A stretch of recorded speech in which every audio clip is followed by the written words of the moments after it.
Hey everyone, welcome back to All Things Dodgers. My name is Alan Ruiz, professional Dodgers fan, and as such, I am so excited to talk about the Dodgers' recent signing of free agent ace pitcher Yoshinobu Yamamoto. Let's talk all about it.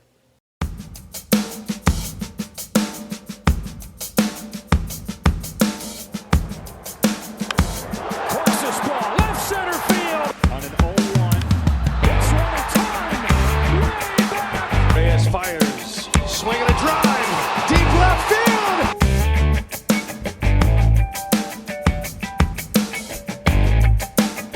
Welcome back everyone. If you haven't gotten the chance, make sure to please subscribe to my channel, click the notifications bell, and leave a comment down below about your reactions to the Dodgers' recent moves and additions during the offseason. And please leave a like on this video and other videos as well. We have a test your knowledge question today, and it's going to be Yamamoto relating to his contract. So here's the question. How much will the Dodgers spend to pay for the contracts of Shohei Ohtani, Tyler Glasnow, and Yoshinobu Yamamoto for the time remaining on their contracts? These are all players that the Dodgers added this offseason. So is it A, $700 million? Is it B, $825 million? C, $950 million? Or D, over $1 billion? The answer is D, over $1 billion the Dodgers will spend for the contracts that they have signed, both all Ohtani, Yamamoto, and Glasnow too, for the 2024 season and beyond. That's an insane amount of money, and it shows really how dedicated and just focused the Dodgers are to winning this season, and if possible, more seasons down the line. And this is very encouraging. It's a very encouraging move from the Dodgers because their main weakness was starting pitching. And we've talked about it on this channel. They suffered an early exit in the postseason last year in 2023, and the main reason was because of pitching. They didn't have dominant pitching who could put batters away, put them back in their own dugout, and strike guys out. And now they are slowly, bit by bit, adding pieces to make sure that this next rotation will be one for the ages. And so we have free agent Japanese pitcher Yoshinobu Yamamoto. He was signed to a 12-year, $325 million contract, plus an additional posting fee to his former team, the Oryx Buffaloes. That will be a $50 million fee. The deal has opt-outs after the 6th and 8 years.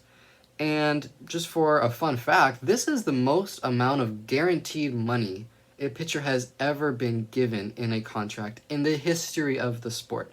It's not the highest average annual value. That belongs to Garrett Cole with his deal with the Yankees. But Yamamoto, most guaranteed money for a pitcher ever, which is surprising because he's never even pitched in Major League Baseball. He's been in Japan for his whole professional career. So there is some concern and some skepticism about whether or not his talent that he showed in Japan will be able to translate over here in the US. I think it will. Apparently the Dodgers think that it will as well. But let's talk about how he did this past 2023 season.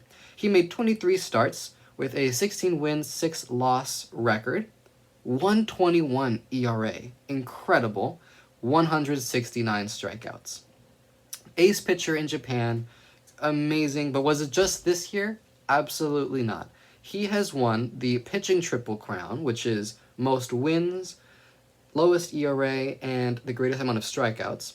He has won that triple crown 3 years in a row, including 3 straight Sawamura Awards, which is the Japanese equivalent to the Cy Young Award in their league, except in their league, they don't have 2 Sawamura Awards like we have 2 Cy Young Awards here in Major League Baseball. They have 1.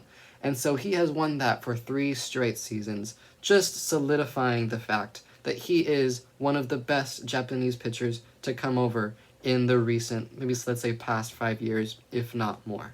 He has a fastball that sits in the mid-90s, possibly even higher. He has a splitter, this cutter/slider type of pitch, with his signature curveball, which has been compared to Clayton Kershaw's curveball. So he has this full arsenal, something that the other teams in Major League Baseball have never faced, except if they played against him in the World Baseball Classic, the WBC. So this is not exactly a secret weapon the Dodgers have now, because he's not that much of a secret anymore, but just this new weapon that the other teams and other players in the MLB have not seen. And that can be very useful, especially in the postseason when the primary objective is to prevent runs. And so looking at the Dodgers' current rotation status for the 2024 season, we have one, Yamamoto, who might be the opening day starter. We'll see. That's still to be determined. Another option for that role is Tyler Glasnow, who the Dodgers also recently acquired. That was in a trade with the Tampa Bay Rays. We have Walker Buehler returning from Tommy John surgery. Bobby Miller, he had a partial season last year, hoping to have a full season this year. Second year of playing time in the big leagues. And then fifth spot could be possibly Emmett Sheehan, Michael Grove, one of those prospect guys who are still continuing to develop, unless that spot gets taken up by a signing of Clayton Kershaw or Lucas Giolito, Corbin Burns, something like that. And so that was actually an interesting thing I noticed in this rotation, is that there is no lefty pitcher, which means there could be a spot open for Clayton Kershaw if they choose to re-sign him. We will find out in the coming months. But right now, this rotation is in a very strong spot. These are big names that opposing hitters will fear, and that could get in their heads, especially considering that they haven't faced Yamamoto. Maybe they were in the National League and they haven't faced Tyler Glasnow all too much in the past few years, with him being on an American League East team. So there is a good mix of guys here, a mix that I feel confident in going forward and going into the season, even as it is right now. Because, of course, they also had a trade deadline during the 2024 season when they could possibly trade for Corbin Burns if they would like, and if it happens where the Brewers don't want to get rid of him this offseason, they could possibly go that route. I mean, if you add Clayton Kershaw, there's also some more solidifying and fertilizing of the rotation there. If you just sign him this offseason for one more year, that's another route they could take. But I am already just so excited for this season to start. I'm super pumped. I mean, all Dodger fans, I'm sure, are feeling the same way. I just can't wait to see all these guys on the same field at the same time. It's going to be electric at Dodger Stadium. There are some injury concerns with Yamamoto because he is only 5'10" in height, so comparing to other baseball players, he is on the shorter side, which means how much can his body take as a pitcher compared to others like Glasnow, for example, who are 6'8", the other extreme. So he might have to get some more rest days in between starts, which is the schedule that they usually take in Japan. So we'll see with Dave Roberts, and if he gets any direction from the front office or from the higher ups, what they choose to go for as far as resting schedule and how often he pitches.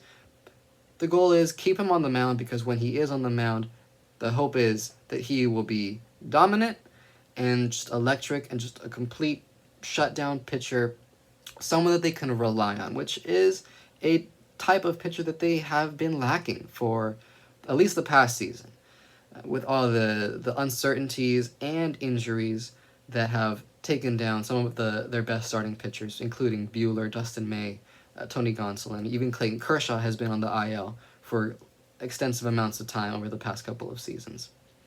So overall, I would give this signing an A.